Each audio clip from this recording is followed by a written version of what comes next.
So, unsa galing sa instructional game? Yes, Berta. So, instructional games from the name itself. These are the games that allows young children to learn at the same time enjoy while learning. However, despite the fact that there are sides or the disadvantages such as the Wi-Fi connectivity, non-average advantages, and studies shows that if na-learn daw niyo ang butang in a fun way, and as said by Ma'am Arian, mas longer daw or mas ma-relate daw siya sa buto.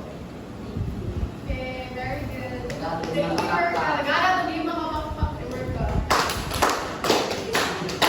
So, unsa ba itong advantage ang instructional games? Ramirez. Engagement. Advantage.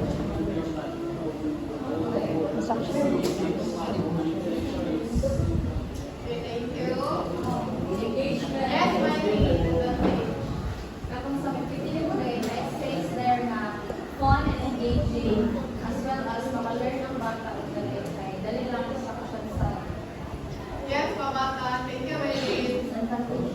Advantage. Advantage is ito, engaging siya because makadula ang mga bata o other games where it can improve their fine motors and also their connectivity.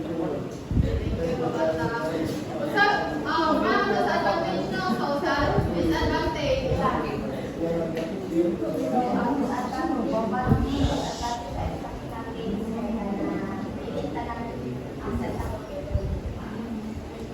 Yes, Montero.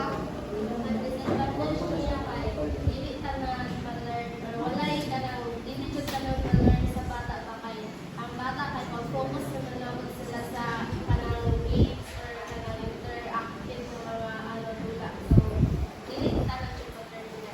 thank you.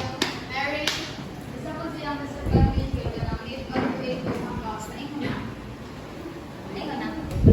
Hindi siya mag-create ng account tapos kanang mag-subscribe na nana. Yeah, is disadvantage. Imo. Disadvantage siya kanang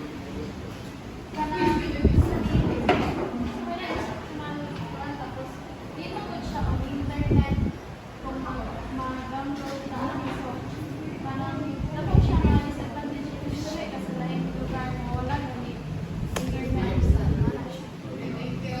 Aldan, ang siya, time consuming po siya din ka na maka-distract po na siya sa bata god ka na permente na lang na mag-use of ka ng cellphone dito mo pinadira ang kuan then also ka na dili na pod ka ng isa maka-drive activity nga hands-on pod. Okay, thank you. Astar, advantage mo lang Astar. Advantage ko. Ako be! Advantage niya kaya na Engaging.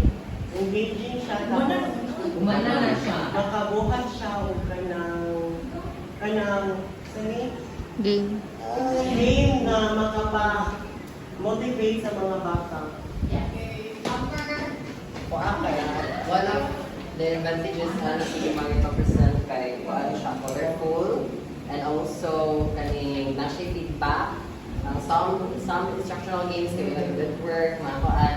And ang disadvantages lang is kanang based sa inyong i-present sa mga comments is that time consuming siya according sa isa ka parents and also kanang kuan makasakit ko siya sa mata sa bata if ma-prolong o gamit. Okay, thank you, Amber. Sige, Lo.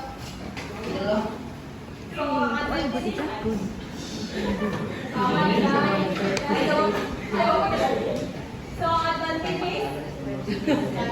advantages that functional games you presented today is they have immersive background and you are playing the game wherein a student can be explore the virtual reality and adventure of virtual reality in creating their imagination because they Marta. have the access to the instructional games.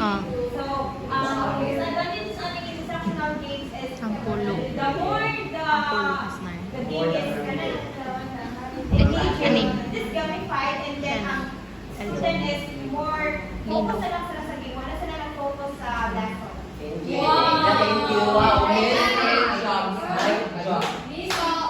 So in summary, no, kaya instructional games offers fun and engagement way to reinforce learning. Success po sa